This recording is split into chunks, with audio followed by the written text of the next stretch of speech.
I like it.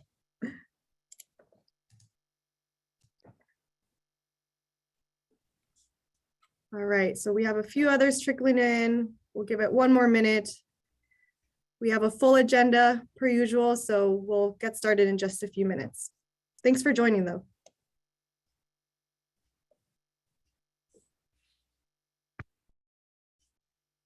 Hi, Jonathan. Hey, good afternoon. Good afternoon.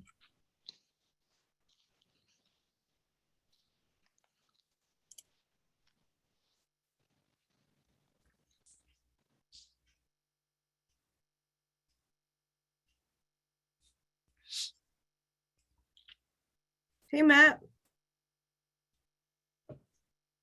Irina, nice to see you.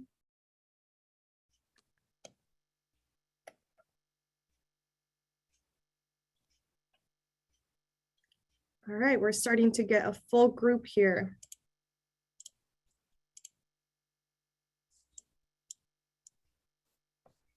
Can everyone see the screen? I'll just take a look at your heads nodding. Okay, perfect. Awesome. All right, well, Jackie from our team will be keeping a close eye on the waiting room, admitting folks as they come in. If you have any questions along the way, you know what to do at this point. Definitely use the chat. Let us know if you have any questions. Feel free to interrupt us. But happy 2022 for those of us. Speaking of interrupting, Crystal, the chat seems to be disabled. At least it is for me. Maybe maybe I'm in the penalty box. No, it is disabled. Chat is disabled. You asked it in a row, so. No, yeah, no, that's perfect. Jackie, can you take a look at that? Yeah. I think I might have just opened it to everyone. Yes. Good to go. Yep, better? Yep. Thank you. Okay, good. Thank you, Terry. All right. Well, happy 2022, everyone. Thank you for being here for our first task force meeting of the year. We want to just kick it off with a reminder of this task force meeting. And if you could please put your organization name next to your name, it really helps us to track attendance, see who's attending the task force meetings, and helps us ensure that you're all receiving the follow-up. So please be sure to do that. What's a little bit different this go around is that we now have the live transcript feature enabled in Zoom. So if you do need closed captioning for any reason, you can turn that on by hovering at the bottom of your toolbar. You'll see a live transcript button that you can turn on throughout the remainder of this meeting. We have a jam-packed agenda. We wanted to kick off this meeting with a look at all of the great work that we've accomplished so far and then what's ahead for 2022. There's a lot of momentum and initiatives happening at the state level. County of San Diego is here as well to share some overview on some work that they're embarking on this year. And then Lindsay Hansen from our communications team as well is going to be sharing plans to develop a region-wide education campaign. So it'll be a pretty full meeting today. And if you have any questions along the way, please do not hesitate to stop us. So just a reminder of how far we've come. 2021 was not a unbusy time for a lot of us. Just wanted to spend some time looking back at all of the great work that this task force was involved with last year. Right from the start with this quickly evolving project from the get-go when we got this task force together, we really hit the ground running, right? Developing our vision, our goals for this work, conducting our broadband gap analysis. Without all of your participation and your help, we really wouldn't have been able to get to where we've gotten to so far. And, as we were immersed in many of our regional efforts, developing our regional strategy and publishing data that we've analyzed over the past few months, at the same time, there was a lot of monumental bills and legislation that was happening at the state and federal level that are ultimately going to bring a lot of billions of dollars of broadband. So I'm going to talk in just a few minutes about what we're doing as a region to get ready for that funding. But I just want to highlight how imperative it is that this task force continue convening and coordinating and sharing best practices so that we do have a really strong and unified voice and that we're able to really maximize the amount of funding that is coming to our region. And I think a really great example of how our advocacy efforts and our coordination has paid off is with the announcement of the statewide open access middle mile initial locations. Chris Schmidt from Caltrans is going to share an overview of how the region will deliver these projects in just a few minutes. But that's just one example of how our coordination really helps to set the stage for the region to benefit from a lot of these investments in broadband. Now, the last time we met, I believe, was in late October, early November. At that time, we were convening this group to really put the final touches on our draft action plan and take our really comprehensive strategy and put some near-term and continuing actions next to each of those. And a big part of that was the partnership that we had with Cisco Systems.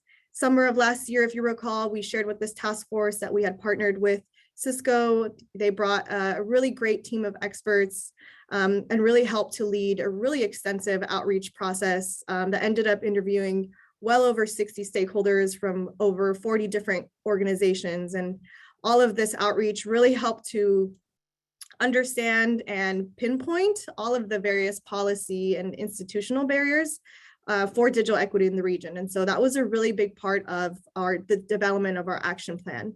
And as you recall, to guide Cisco along the way, we had also convened a small leadership team. Many of those teammates also participate on this task force and are here today. So I just kind of wanted to really end the action plan development process and open it up to the leadership team to see if they'd like to just say a few words about the process in developing the action plan, working with Cisco Systems, and what your any feedback to share with the task force on what that process looked like. So if there's no volunteers, I'll call in a few folks. I saw Terry here, Chris here, Dennis from City of Chula Vista. Anything you want to add about the Cisco partnership? Sure. I would just briefly add that, in my humble opinion, the process was very effective and efficient. When soliciting feedback, a lot of us fall on surveys and other tools, less than structured, I'd say, approaches to gathering feedback.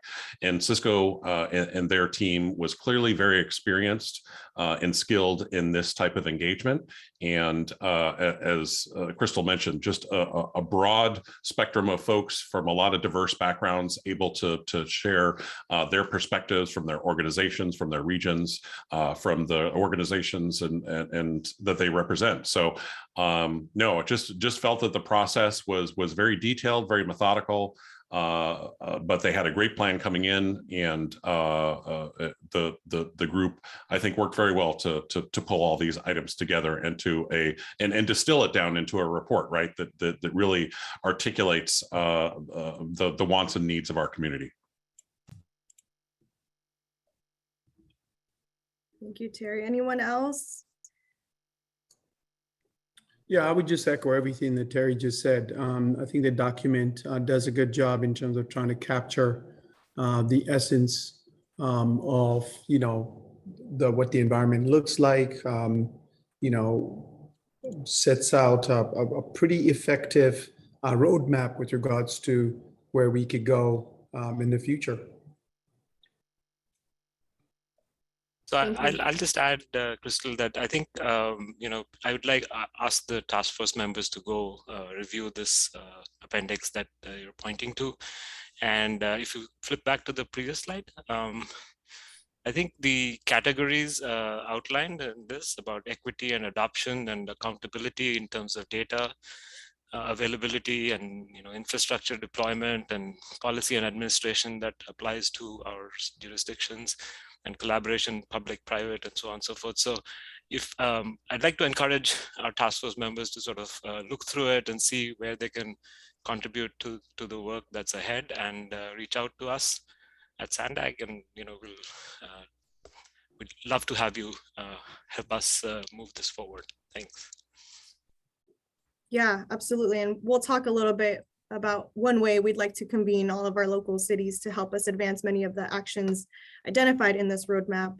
The output of the partnership with Cisco culminated in this community success roadmap as I mentioned, it was a really key part of developing the action plan. You'll see a lot of similarities in the actions in this roadmap and the actions in our action plan. And it's included as part of Appendix F of the Digital Equity Strategy and Action Plan. And when we send out this presentation, you'll have access to the link that will take you directly to the document as well. And Crystal, real quick, this is Chris Schmidt from Caltrans. You know, one of the other impressive parts was because it was Cisco, these folks have done similar efforts around the country. I just really felt a level of confidence that what we were talking about and the issues we were identifying were kind of getting a vetting from some folks who are familiar with these issues and are deeply rooted in it. And so I think the initiatives that are in there, and by the way, there's only 34 of them. So, you know, we got our work cut out for ourselves. You know, they're not just pie in the sky made up things. I think there was a truthing and a grounding. And to be blunt, the Cisco team challenged us many times to be more specific, more on point, and not to be pie in the sky, but be actionable and outcome oriented. So I was very impressed by their diligence and commitment to the effort. So I just want to give them a shout out because they did that pro bono on behalf of the region. So that was really great. And I think I saw Rob from Cisco here. So if you want to add anything, Rob, please feel free to. Thank you, Crystal. I just wanted to say it was an honor to work with the region. We're really happy that it was useful for you.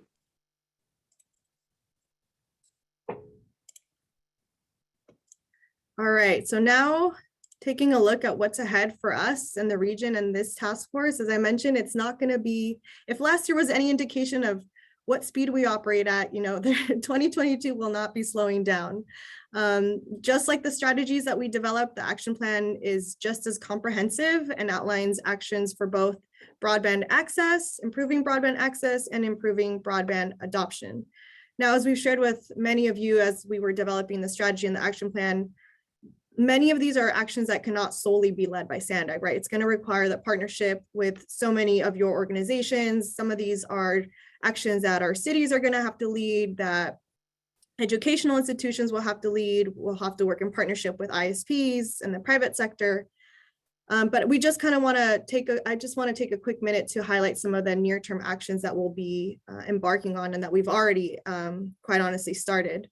One of the things that we want to continue emphasizing with this task force and with our cities is the importance that we continue to establish consensus that this is a regional priority. And SANDAG did that when we adopted our resolution last year, and we've asked many jurisdictions to adopt their own digital divide resolutions. And I do want to give a shout out to the city of National City for adopting their own resolution. I believe the city of Chula Vista is working on adopting their resolution soon in the next few months. I believe that's right, Dennis? I'm sorry, what was the question again? That you'll be adopting a digital divide resolution in the next few months. So yes, we had planned to take that to city council. So it's still in the works. But more importantly, we'll be issuing an RFP for citywide digital equity and inclusion citywide plan, which will include elements of this as well. Yeah. So we'll keep you posted. Yeah, that sounds like a potential future topic for this task force, maybe when you're underway. Absolutely. Yes. So, you know, on the access side, there's a lot of work being done to really, as Dennis mentioned, build that framework, that strategy for how we can build the infrastructure in areas where there are gaps. So a lot of the actions that you see here on this slide are kind of focused on that infrastructure side of the equation. You know, identifying a strategy for building out the infrastructure in our rural and tribal areas where today that infrastructure is missing.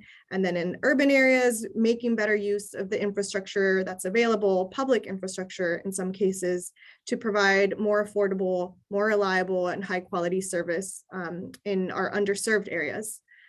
So there's a lot of attention being paid right now at the local level. And then Chris in a few minutes is going to talk about what's happening at the state level to do that for the entire state. So we'll talk about that in just a few minutes. And then we're going to be convening a technical task force to really help us tackle the permitting problem. So I'll talk about that as well. And then on the adoption side of things, we're also advancing many near-term actions. This task force has really been a really great forum for dialogue and exchange best practices. You've all shared, some of the exciting efforts that you have underway, and we want to continue doing that. We hosted a workshop last fall with public housing leaders to talk about how we can better connect that nexus between broadband and public housing. We want to do something similar for improving connectivity for telehealth. So that's something that you can expect in the next few months. And then throughout the pandemic, we have seen so many great programs and resources that many of your organizations, cities have been advancing to provide more affordable internet to households, hotspots, for example. We've heard feedback that there hasn't been a lot of awareness. So I think part of that work in the next few months is going to be to inventory and centralize all of that information. The City of San Diego and San Diego Futures Foundation have already started kind of creating that regional resource inventory. And ultimately, the goal of this is to provide greater visibility, right, to all of the incredible organizations that are advancing things like digital literacy training or donating computers or providing subsidies to households. And an example of one of those programs is the FCC's Affordable Connectivity Program. This is the one that is actually going to be replacing the EBB that many of you are aware of and that we've shared with you in the past. And so to create more education and awareness around this program, Lindsay from our team is going to share how we have plans to develop an education campaign and how we'd like to work with all of your organizations to ensure that we are reaching as many households as we can and really driving enrollment in this great program up. All right. So one thing that we've been hearing time and time again is a lot of buzz around the federal infrastructure funding that's out there. So this slide, apologies if it's a little fuzzy, I borrowed from NTIA, shows a little great breakdown on how we anticipate a lot of the funding at the federal level to trickle down. And of the $65 billion in broadband funding that was identified in the Infrastructure and Investment Jobs Act, well over 70% of that is going to be administered by NTIA. So NTIA is a National Telecommunications and Information Association. So they currently have rulemaking open to seek public comments on how to design and implement all of the funding programs. So we wanted to spend a little bit of time just highlighting the importance of advocacy and ensuring that our voice is heard and using these rulemakings to make sure that we are advocating for resources in the Southern California region. So with the Affordable Connectivity Program, the FCC just recently released some rules on how that program is going to be rolled out. In addition, they're currently seeking comments on how they can develop a pilot program to ensure that recipients of public housing federal public housing assistance can also receive direct outreach. So this is a really great opportunity to make sure that there is dedicated funding to reach households that can benefit from the Affordable Connectivity Program. We want to make sure that those task force members who are able to submit public comments do. We are planning to coordinate with our counterparts at SCAG to make sure that we have a unified voice from the Southern California region. I don't know if Paul is on the call here from the San Diego Housing Commission, but we'd love to coordinate to see how we can make sure that we are ensuring that we're advocating for a coordinated approach here. Now, with all of the funding that the NTIA is going to be allocating over the next few years, I mentioned they currently have a public comment process open for the $48 billion that they will be tasked with allocating. So comments for those are due February 4th. SANDAG is planning to submit public comments. If you'd like to coordinate or learn more and see how we can expand our voice here in the region, please reach out to me. We'll be drafting the comments and submitting those before their deadline in early February. And then lastly, taking a little bit closer look into our backyard. We've mentioned this before, but please pay attention to all of the rulemakings happening at the state level.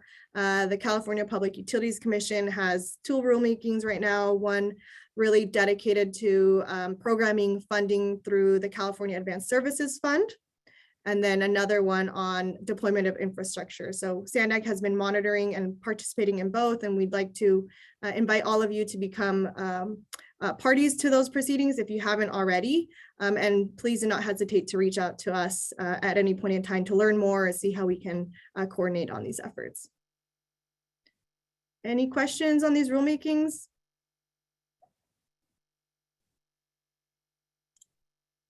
Okay, well, to end it with good news, one of those rulemakings through the CPUC process will actually be moving forward and scheduled for approval at their February 24th meeting. So once approved, this will provide a new funding opportunity for local governments who are looking for technical assistance funding. So there's a total of $50 million that is being allocated to local governments, tribal governments, and you can see all of the other eligible entities listed on the slide here. Applicants are able to apply for up to $500,000 per fiscal year. So a really great opportunity to fund a lot of the dentist digital equity planning that cities are trying to advance. I know City of Oceanside is interested in doing something similar. Terry educational agencies are eligible as well. I think this is a really great funding opportunity, and we want to make sure that we are encouraging all of you to pursue these funding sources. One thing that you will see here is that MPOs are not explicitly eligible. There is a rulemaking process open, so SANDAG will be submitting comments to advocate for MPO eligibility as well, because as you know, we've really taken a leadership role in advancing and doing a lot of the technical work to really prepare the region to invest in broadband infrastructure in areas where it's needed. So I will pop a link in a follow-up email that we send out to everyone so you have access to this grant program. If you have any questions along the way or would like a letter of support in any way from SANDAG, please let us know. We really want to make sure we're bringing as much funding to the region to advance all of the great work that your jurisdictions and other organizations want to do.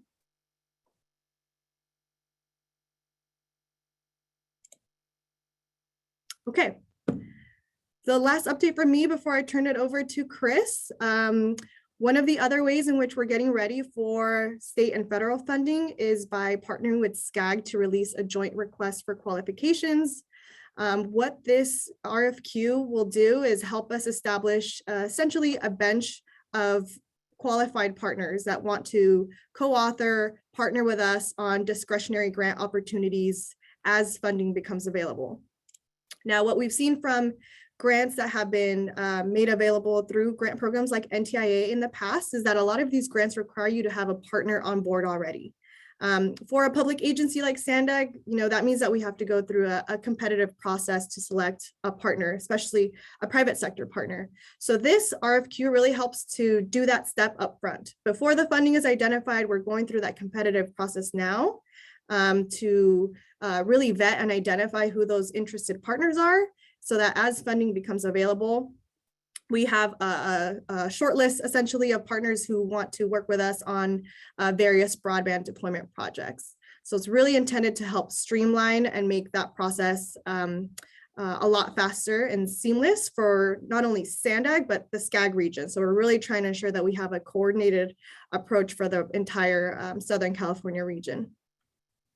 The RFQ is currently open. Expressions of interest are due in the first week of February 9th.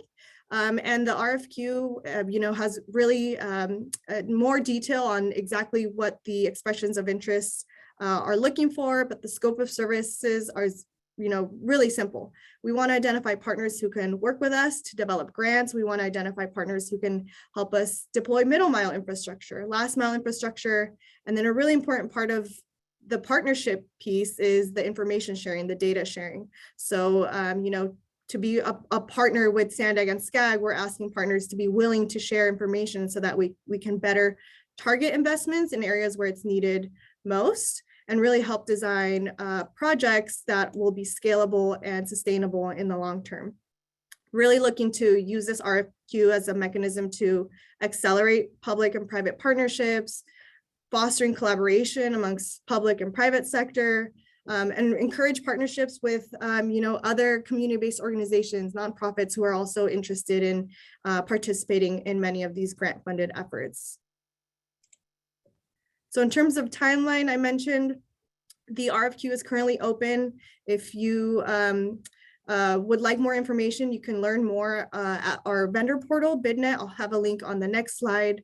Unfortunately, the formal deadline for questions closed last week, but the expressions of interest deadline is February 9th at 5 p.m. At that time, we will be reviewing all of the RFQs, shortlisting interested partners, and as funding becomes available, which we're hearing will be as early as next month potentially, we'll be ready to mobilize and quickly act on some of the future forthcoming grant opportunities. So a little bit more information there on where you can learn more about the RFQ and our vendor portal.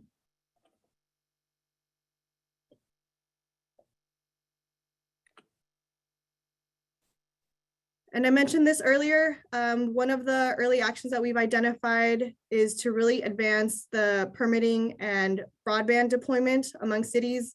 We've heard time and time again from the onset of this task force, right, the importance of permitting and how that can really be a barrier if we don't have the adequate policies in place to really streamline the deployment of this infrastructure.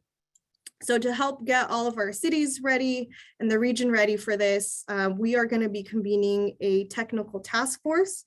We're hoping to have our kickoff meeting next month, if all goes well. And really the intent is going to be to develop those regionally consistent permitting standards and practices that will streamline the deployment of this infrastructure. So things like developing model policies for cities, templates for how we can share fiber, you know, a standard master encroachment permit process, for example, inventorying all of the public infrastructure that exists today. And then this technical task force will also be advising along the way as we develop a strategy for how we could build out all of the public infrastructure in the region and use that to provide affordable and reliable internet to public facilities. So just a glimpse at what's ahead for our cities and this task force. We'll be returning to this task force along the way to share updates, but this technical task force is going to be composed primarily of city staff willing to roll up their sleeves and really get in the trenches with us, develop those permitting practices and standards. Any questions? I'm seeing the chat blow up a little bit, but I can't see any questions. So if you have any questions, please do not hesitate to unmute yourself or raise your hand.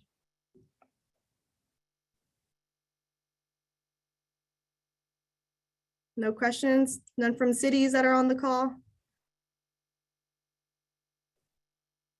Albert? Yeah, hi, good afternoon. Albert Velasquez with Cox Communications. So in regards to that particular task force, that is just for municipalities, correct? Yeah, this is going to be a local jurisdiction focused technical task force. Okay, perfect. Thank you so much. Yeah, no problem.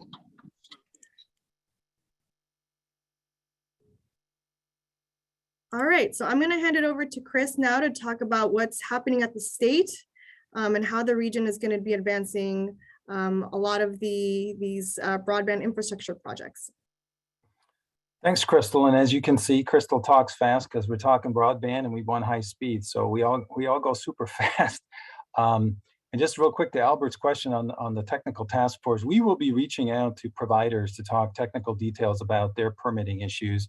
And I mentioned that up front because that was one of my responsibilities at Caltrans when I worked in Sacramento to deal with permitting issues that providers have with Caltrans. So I'm very familiar with being involved in the task force, and that's some of the background that I bring. So for this update, I want to talk a little bit about what Caltrans is doing on this open access middle mile network and our partnership with other state agencies to deliver on that very large funding commitment. Next slide.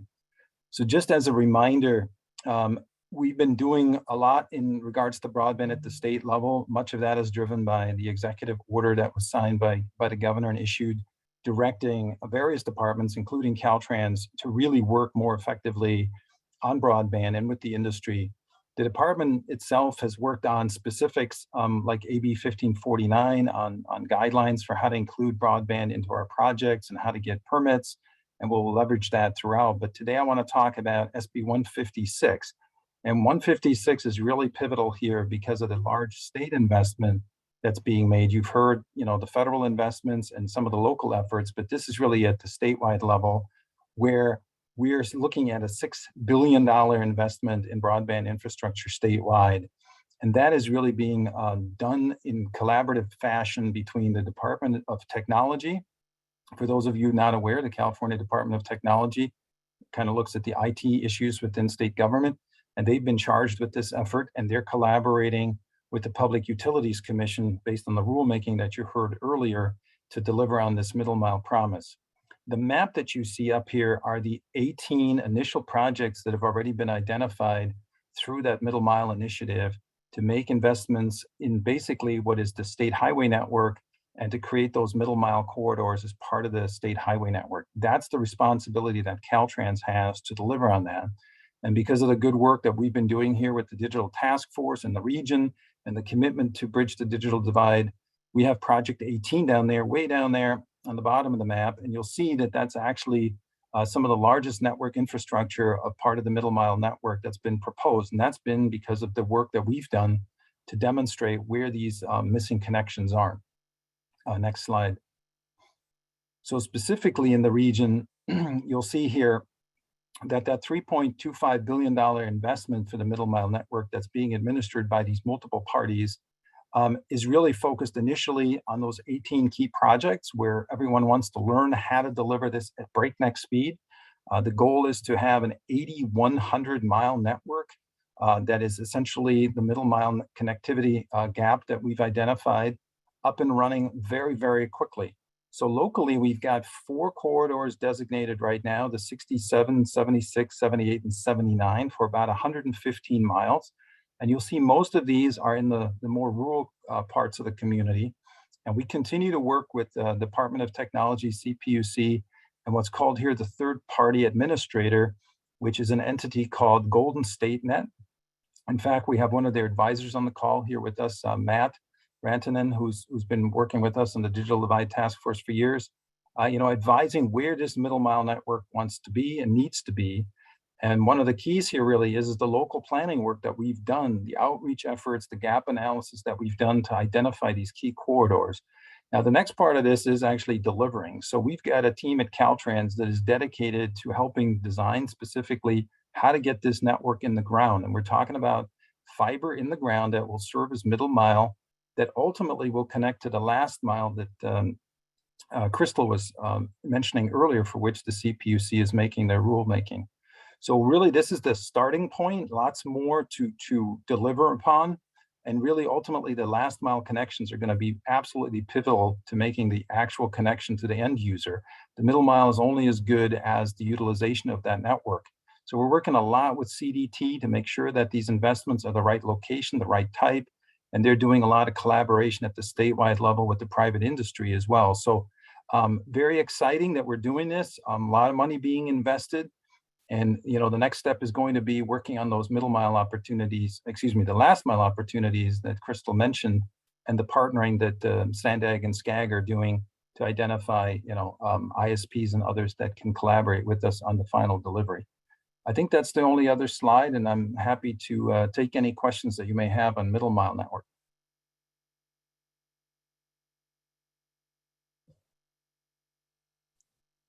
Any questions from the task force?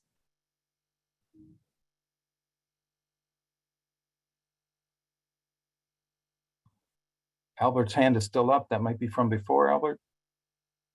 Yes, I apologize. Let me put that down. Oh, no worries. All right, well, if you have any middle mile questions, Chris is clearly our local in-house expert here, so don't hesitate to let us know if you have any questions. We'll be keeping the task force up to date as progress rapidly evolves. So taking what's happening at the state and now looking in our own backyard, we have the County of San Diego here who's going to share an overview of what they have underway to develop a broadband comprehensive plan. So Robert, Nicole, I'll stop sharing so you guys can share your screen. Let me know if you need my help. Great. Happy to share. Good afternoon, everyone.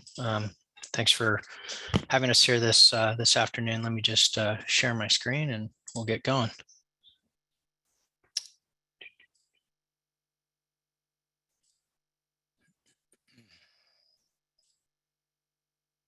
Can I just get a thumbs up from somebody? Looks good. All right, thanks. All right, again, thanks for placing this item on the agenda. My name is Rob Winslow, and I'm joined by Nicole Bogosian Ambrose. We're going to give you some background on the project, where it's at, and the next steps. And Chris's last slide was really enticing to what we're working on. Really interested in getting our hands on that data, so it's timely. So this is the background on our project. So the need to assess, plan, and prioritize resources towards addressing the shortfall and availability of fixed and wireless broadband is a high priority for the region. From the regional participation in this task force to the larger regional forum, we all benefit from this collective knowledge sharing and collaboration to ensure Southern California can compete and acquire funding to address the digital divide and ensure all residents and businesses can thrive. The county has conducted our preliminary analysis of existing infrastructure and services, gathered requirements, and solicited prospective vendors to provide a solution. We've completed the procurement and awarded a contract to Guidehouse Consulting Services to build our plan. And this next slide kind of depicts the data that we've looked at through the CUPC for fixed broadband. And as you can see here, it illustrates service availability for consumers. And as you can see, there's some huge gaps in the San Diego region. If we turn our attention to wireless spectrum, the CPUC data gives the impression that there's coverage for most of the region. However, this is a composite of all carriers. Therefore, one would need agreements from 1 to 3 providers to ensure service throughout the region. The San Diego region's eastern portion has very limited wireless coverage that meets the user's needs, and that would be highlighted in the red sections. This next slide, which is really helpful for us, we actually ground truthed using some MG90 Sierra wireless devices, and we drove over several thousand miles with some of our vehicles. And we did some ground truthing of the CPUC data and driving our vehicles, and we found that there's a really good correlation between the field observed data and the data that was provided by the CPUC, which I believe was modeled. So kind of an interesting review of the data. As you can see, some of the red and brown sections, there's no coverage out there, but in other areas, most notably around the corridors, the wireless carriers do have some coverage, and there's some great stuff out there, but obviously we didn't drive all 4,500 square miles. So now I'll turn it over to my colleague, Nicole, to walk you through our approach to conducting a comprehensive plan. Hey everyone, it is good to be here with you today. Just wanted to quickly share this high-level diagram of our approach that you see on the screen. Our goal is to ensure consideration of each factor to produce the most comprehensive analysis and recommendations for broadband availability, affordability, and adoption of solutions for the unincorporated areas of the county. Next slide, please. We just begun our engagement with the consultant and held our kickoff meeting on January 18th. And the 3 phases of the project shown here are an iterative design to ensure that we have a solid foundation in terms of current state infrastructure data, as well as community and stakeholder engagement. A meaningful approach to the community and stakeholder engagement is going to allow us to hear directly from those most impacted by broadband and connectivity issues, as well as entities who the county may be able to partner with for solutions.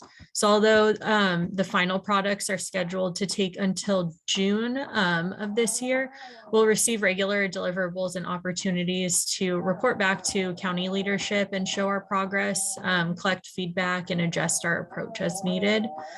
Most importantly, we're striving to leverage the output of this plan with actionable information to assist the unincorporated communities to acquire funding for projects available from state and federal resources.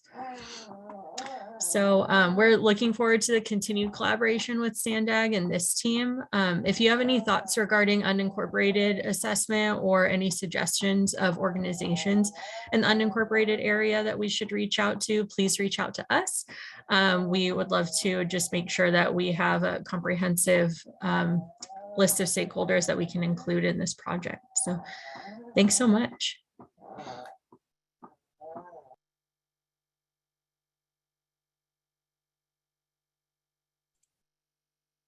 Nicole and Rob, what's the timeline for this comprehensive planning effort? Sure. We're looking at completing it by June of this calendar year. And part of that will involve some sort of inventory, right, of infrastructure or assets that's out there now and how you can fill the gaps. Correct. That's where I think that we can really leverage this body for collecting. We have a lot of good data sources already, but Caltrans, I'm thinking of utilities. Our vendor is very steeped in this process. They've done this for many other jurisdictions, but yeah, I would love to work through you, Crystal, and others from this task force to, if we come up short on certain information, it would be a great way to leverage the collective knowledge that you all have. And I think the effort that you did through Cisco could be really valuable to us. I know I participated being interviewed in that, but I never saw the final product. So I look forward to looking at that information. So yeah, we're happy to help. I see Chris's wheels turning a little bit there. Albert, do you have a question? I do, thank you. So you said your timeline was June of 2022. Is that when the plan would be completed or when the plan would be presented to the Board of Supervisors? We'll have many drafts before it gets to our board. But yeah, the plan, and we'll be closely coordinating that through our executive sponsor that Nicole and I work for to put that before the board. But we've had no shortage of interest from our board offices already. So I'm sure we'll be giving regular updates to that board through briefings, et cetera. And Nicole, any other thoughts in terms of public docketing? I wouldn't want to read the tea leaves that at this point on when that might occur. No, yeah, we don't have a timeline as far as taking anything to the board at this point. I think that will kind of come into play as we start moving forward on this assessment piece of the project. Rob, I have a quick question. What happens if opportunities show up between now and June? That's a great question. That was one of our stipulations with hiring the vendor because we knew we were behind right when we started. So we need to be able to have actionable information that can be ready for whatever opportunities present themselves, whether it's the effort that Sandag and SCAG are looking to partnership with private sector to go after opportunities. So yeah, we'll be expecting multiple products along the way. It's a pretty aggressive timeline, but we think we'll have some product, in the near term that we can leverage, hopefully, for projects or opportunities. Great question, though. I'm sure you're all on the same boat with that. So there's a CDT and Cal State Parks effort to bring, which you're aware of, and so yeah, that opportunity might present itself soon. So yeah, yeah, very familiar with that. Thank you. And I saw Chris's contact information. Thanks, Chris. I'll definitely be reaching out to you. And I don't know if the timing works out, but that CPUC Technical Assistance Program might be a really good opportunity to augment or expand some of the comprehensive planning work that you're getting started on. Sure. If you can help me with that, Crystal, I'd love to get more information on it and get connected. Will do. Thank you. Other questions? Well, thanks for the opportunity. Appreciate it. Thanks for sharing. We'll definitely want you to come back along the way. All right, next I'm going to hand it over to Lindsay Hansen to talk about how we want to work with all of you to help get the word out on some of the great digital equity resources that are already out there, and then some new ones that we want to roll out over the next few months. So Lindsay. Thanks, Crystal. So I'm Lindsay Hansen. I work on the communications team here at Sandag. And as you know, as Crystal has mentioned, a big part of the digital equity strategy and action plan is increasing broadband adoption. So to help raise awareness of the resources that are out there and to encourage people to get connected, we're planning a grassroots campaign to launch sometime in the next couple of months. So the messaging for this campaign would be focused in areas with low rates of adoption, and it would be customized both in terms of language and potentially which specific resources we're messaging, just depending on the location and what's available. So ultimately, we are trying to identify how we can reach people who aren't currently connected to the internet, provide them with information about resources they might not know about, and encourage them to get connected. Okay, so Crystal, next slide, please. So at the heart, this campaign is really intended to be a grassroots partner-based effort. So there is a direct outreach component of the plan, though we are in the process of working through the budget, and the specific tactics are contingent, of course, upon the budget and funding. Ideally, this could include things like print ads in hyperlocal publications, outdoor ads, sort of like the bus ad that you see there, and also small scale outdoor ads like posters at convenience stores, laundromats, etc. And I also anticipate that this would involve participation at community events to share information. But I do want to set expectations that it really is contingent upon budget, and we're working to identify that funding source now. So ultimately, we're really going to rely on collaboration from partners, and partners who are trusted messengers in the communities that we're trying to reach, to help achieve our goals. We're hoping to work with community partners, groups like community-based organizations, this other California Tribal Chairmen's Association, social service providers, education-based organizations, and senior-focused organizations. And we'll provide toolkits. We do plan to host toolkits online so folks can access them easily. And toolkits would include things like sample messaging, presentation resources, as well as materials that could be printed, posters, flyers, banners, maybe yard signs, things like that. Really, it's flexible what could be included there. And then we'll take a similar approach and partner with local jurisdictions and transportation partners, so MTS, NCTD, Caltrans, to distribute messaging. And that could include signage at city-owned buildings, collateral for events, or messaging that would be displayed on transit vehicles. So just to reiterate, to make this a success, we really need partners. We are hoping that many of you will be excited to partner with us, to print, share, distribute some of the educational materials that we'll be developing in whatever way makes the most sense for your organization. So please do contact myself or Crystal if you're interested. And with that, I would like to open it up for discussion, but I just want to throw a couple of quick questions out before I do that. So first, I'm curious if there are any existing outreach plans that folks have that we could work this effort into. And I'm also curious about, as we develop messaging, what resources should we be sure to include? Are there resources that are currently available to everyone, only certain audiences? Of course, I think we'll focus on the Affordable Connectivity Program, but there's so much else out there. So I just want to make sure that we're including everything that is important to be included. If you have answers now, that's great. But if not, like I said, please contact Crystal or myself. All right. And with that, I'll take any questions, open it up for discussion. Gladys has her hand up. Gladys?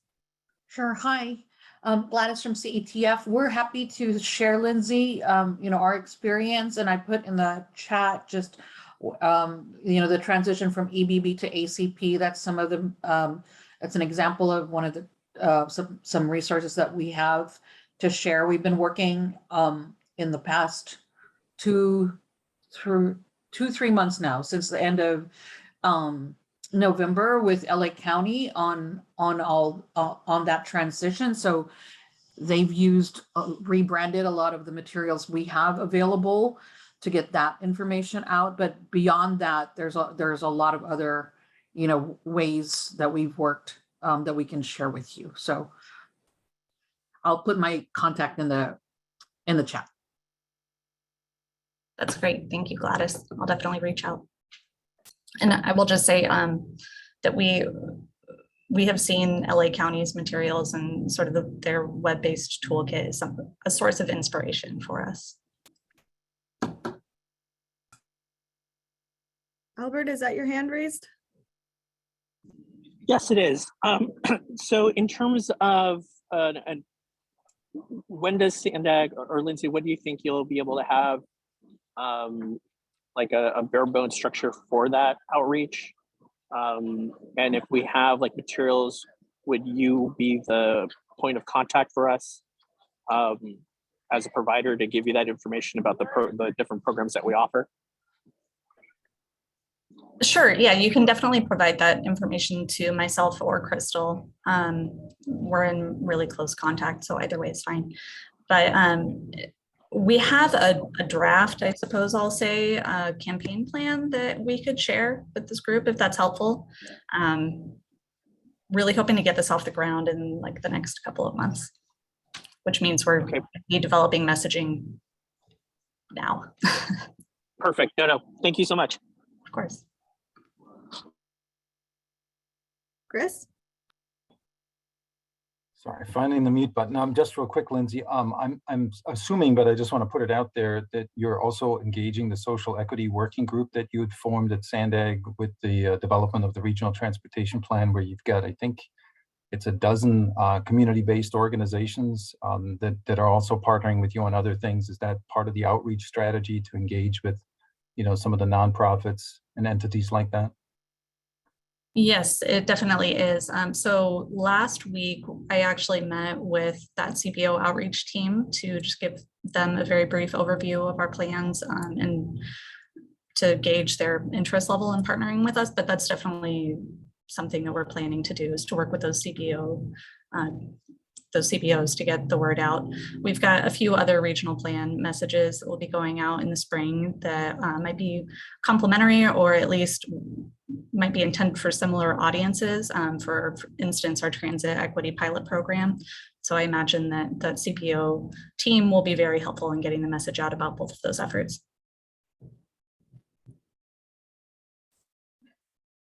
The great thing about the CBOs on our social equity working group too is that a few of them are collaborative. So it means that their network is really augmented, right? So we're really hoping to kind of use those networks to really spread the message. But, we're going to need this task force help to make sure that we're reaching every corner of the county. So Terry, if there's an opportunity to partner with educational institutions, we'd love to talk. Dennis, you shared that you're embarking on a planning effort. County as well, if outreach is part of that, let's see how we can, combine efforts here and align and make sure that we're spreading one unified message about all of the great work that the region is doing. Hi, I have a question. Thank you so much for, providing us more information about this effort. I'm Alice Crespo with the San Diego Promise Zone, based out of the City of San Diego's Economic Development Department. So I really appreciate you mentioning that, Crystal, because we do have over 80 partners, and some of our working groups have been really, engaged in the digital equity and digital inclusion arena. So I'm sure that they would love to be able to collaborate in something like this. You mentioned having a unified message around regional strategies around some of the resources out there. Our Promise Zone is very much it's place-based, if you may, and I think that you mentioned several industries or several sectors that could have a more specific approach. So I'm wondering about the types of materials that we're hoping to share as part of this campaign, and then how, I guess, specific to our communities, to our, the different target populations that we're trying to aim, we're trying to get, like how specific we're trying to get, and if we're following at other people's leads. I'm wondering, what's the impetus behind that, and I guess how are we tailoring this to our communities? That's my question. So that's a great question. And in my mind, I think it will be pretty tailored. I think it depends on the tactic specifically, but because we're trying to reach folks who are not connected to the internet, a lot of this will be hyper-local advertising. So it'll be things like, posters in convenience stores, or bus shelter ads, or hyper-local print ads. And so that gives us some flexibility in terms of message. If there are certain resources available in one area and not another, we can tailor to the population that we're trying to reach. I'm also not sure if I mentioned this or if I just skipped over it, but we also do plan to take a look at the zip codes with low adoption rates and see, you know, what languages are spoken there, and customize a little bit based on language as well. I know there are some groups who also work with, for instance, senior populations. And so I think we would want to target, to the extent possible, the messaging to reach that audience. Really, I think it does also come down to, you know, who wants to partner with us, who's going to be helping us distribute this information to, so that we can be sure that we're developing messages that are useful. I don't know, and I really appreciate that. It's just, you know, I agree that we definitely need to have a unified message, but when it comes to, you know, the communities that we serve that are, I wouldn't even say underserved, but like just flat out not being served, I think the term is actually, you know, hard to reach communities, and it's that way for a reason. So I think that we really need to be working closely with our community-based organizations, in particular, that do have that type of interaction. And I know that, you know, the city has done, you know, some partnerships when it comes to outreach for our own programs. And I know that this group is aware of that. So just, you know, keeping that in mind, because that's what's ultimately going to make an educational and outreach campaign successful. It's really, you know, creating those connections to get at those communities that we just haven't reached. But I appreciate this. Thank you. I look forward to collaborating. I know that we do have a meeting to discuss further tomorrow, so I appreciate it.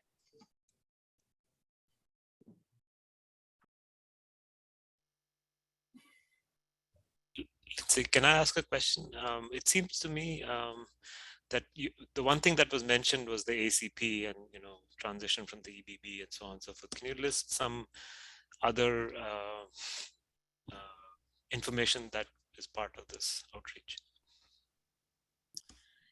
Yeah, definitely. I mean, I think there are a lot of resources out there, and that's something that we're trying to work on now, is crafting what exactly the message will be and what the resources are that we want to share. I don't know, Crystal or Jackie, if you want to jump in with any other specific examples.